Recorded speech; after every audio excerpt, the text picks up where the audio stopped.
Kala mo mas malala ng mga driver natin sa Pilipinas. Tapos nung nakapunta ka sa Vietnam, mas malala pa.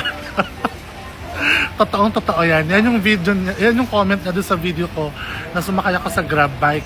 Totoo ate, di ba sa atin humihinto pa, bibigyan ka ng shower cup, i-confirm yung pangalan mo, i-confirm yung destination mo, tatanungin ka kung okay ka.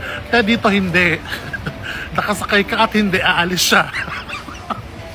Ate, Diyos ko, mga walang pakundangan, itatag mo yung sarili mo, te, tsaka sama mo ng konting panalangin. Diyos ko, akala ata parang may mga dalang isang sakong kamote lang eh.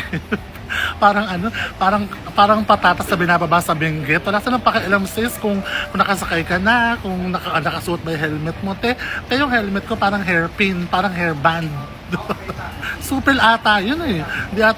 Never pa ako nagsuot ng helmet ng tama. Lagi ko pinapatong lang. Saan to papa yan?